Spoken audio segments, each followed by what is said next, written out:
सभी को प्रणाम। हम पढ़ रहे हैं जन्म शताब्दी पुस्तक माला 36 धर्म मंच से लोक शिक्षण। आइए परम पूज्य गुरुदेव वंदे माता जी का स्मरण करें, एक गायत्री मंत्र के साथ स्वाध्याय को आगे बढ़ाएं। ओम भूर्भुवः स्वः तत्सवितुर्वरेण्यं भर्गो देवस्य धीमहि धियो यो नः प्रचोदयात्।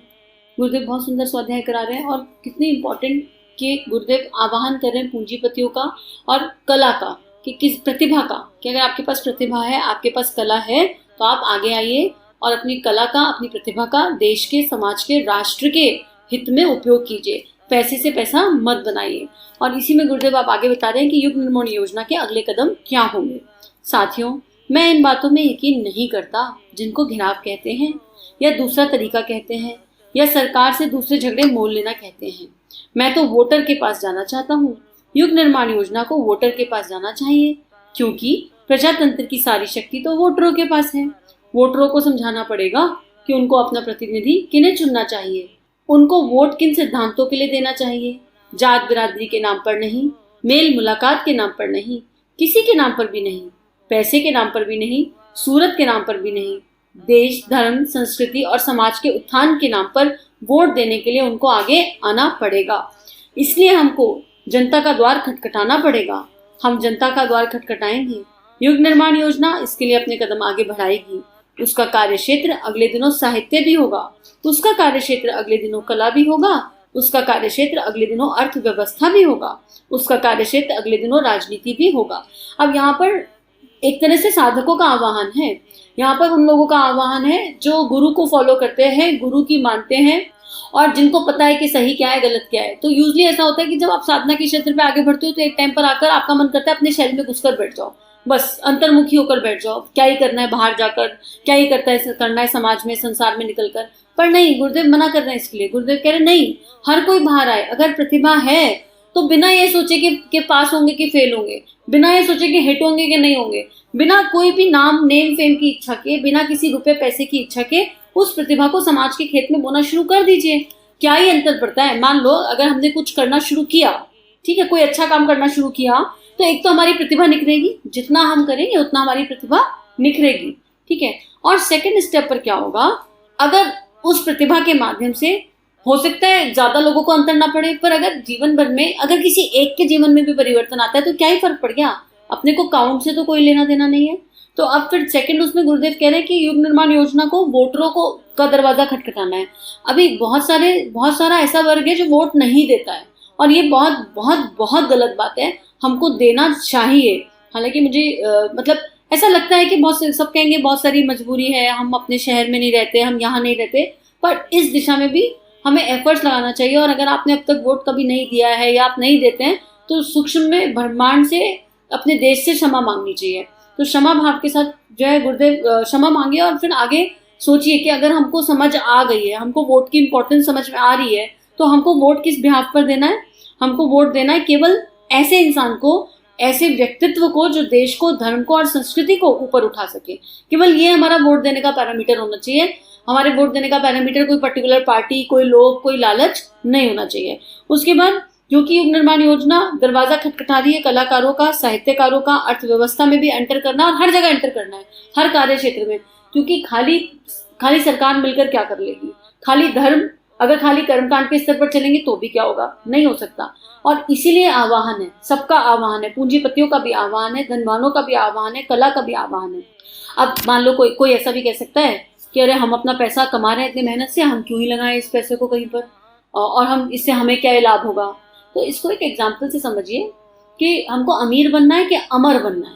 इसको ऐसा समझिए, एक पेड़ है, पेड़ पूरी जिंदगी केवल देता है, केवल देता है और केवल देता है, इसके अलावा कुछ नहीं करता। पेड़ अपने फल कभी खुद नहीं खाता, तो इससे पेड़ को क्या लाभ हो रहा है। अगर ये सोचने लग जाए कि पेड़ को क्या फायदा हो रहा है, तो ध्यान से सोचिए। पेड़ जब अपने फल खुद नहीं खाता, लेकिन जो लोग पेड़ के फल खाते हैं उस फल में से बीज निकलता है और वो बीज कितनी जगहों पर फैलता चला जाता है, क्योंकि एक पेड़ का फल पता नहीं कहाँ कहाँ पहुंच रहा है, वो बीज पता नहीं कहाँ कहाँ पहुंच रहा है, और वो बीज अनेकों पेड़ पैदा कर देता है। तो पेड़ अपना फल खुद तो नहीं खाता, तो अमीर तो नहीं बनता, पर अमर बन जाता है। और जितनी बार उसके फल निकलते हैं उसके बाद फिर नए फल आ जाते हैं। कभी उसका खजाना कम नहीं होता। तो अगर हम इस तरह से सोचें कि हम पूंजीपति हैं, अगर हम पूंजीपति हैं, हमारे पास कोई प्रतिभा है, और केवल पैसे की बात नहीं है, कोई प्रतिभा है, कोई कला है, अंदर कुछ खास है जो भगवान का दिया हुआ है, तो उसको निखारना है, उसको बिल्कुल ट्यून करना है कि उसको बेस्टेस्ट तक लेकर जाना है, और फिर उसको भगवान के पास, भगवान के खेत में लगा देना है, और फिर जो हमारे पास है वो बढ़ता जाएगा, कम नहीं होगा। अगर देने का भाव रहेगा तो हम यूनिवर्स से, हमारी कॉर्ड कनेक्ट हो जाएगी, और यूनिवर्स हमको इतना देगा कि हम सोच भी नहीं सकते।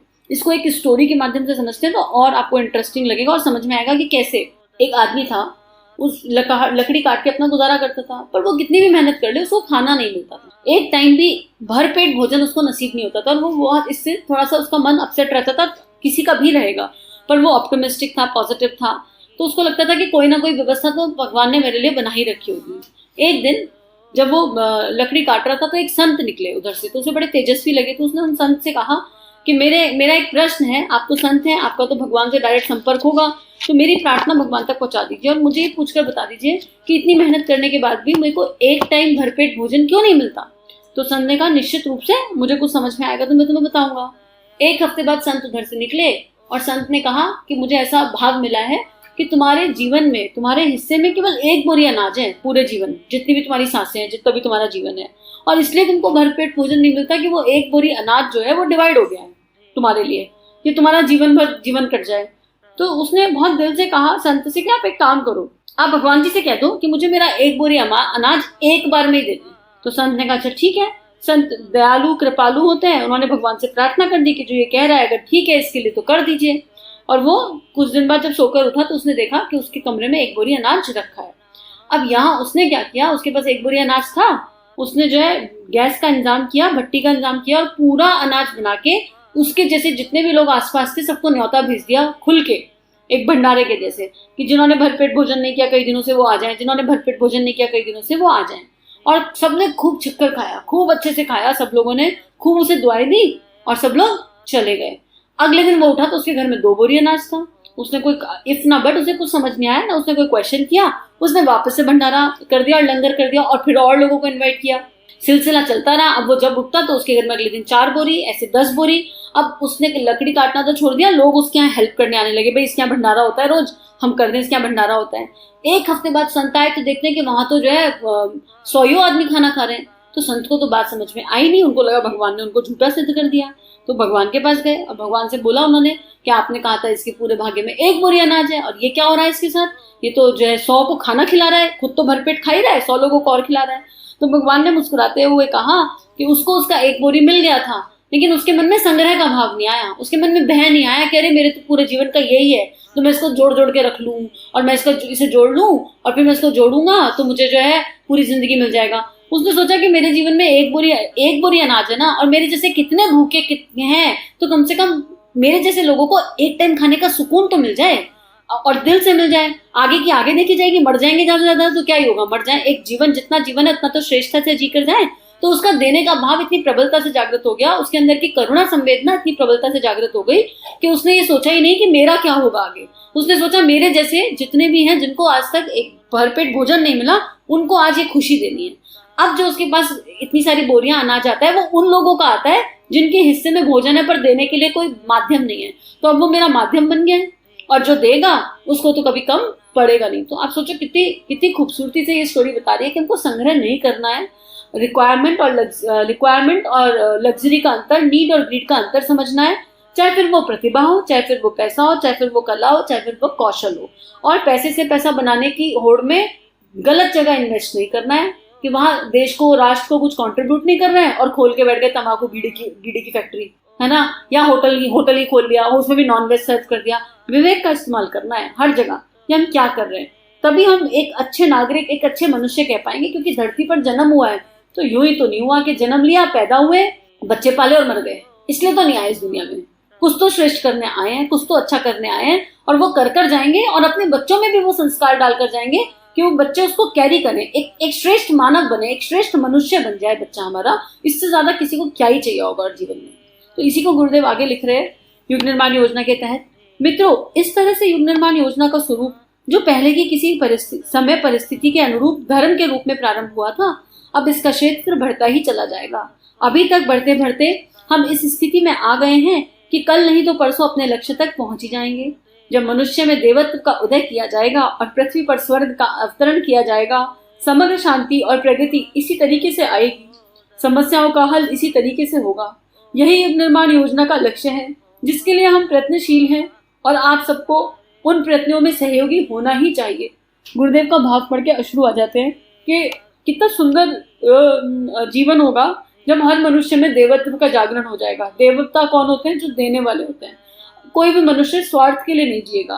ग्रैटिट्यूड की फीलिंग हर किसी के अंदर होगी, फॉरगिवनेस की फीलिंग हर किसी के अंदर होगी, थैंक यू की फीलिंग हर किसी के अंदर होगी, और हर कोई बस ये सोचेगा कि जो भी मेरे जीवन में पड़ाव आया है वो पड़ाव में मुझे क्या सीखना है, आत्मनिर्माण कैसे करना है, और उस आत्मनिर्माण के बाद अपनी पर्सनालिटी को, अपने व्यक्तित्व को परिष्कार करके कैसे अपने गुरु के लिए, अपने परमात्मा के लिए, अपने इष्ट के लिए जीवन जीना है और कैसे उनको समर्पित हो जाना है। बस यही युग निर्माण योजना है। युग निर्माण योजना का मूल उद्देश्य यही है, आत्मनिर्माण, समाज की सबसे बड़ी सेवा।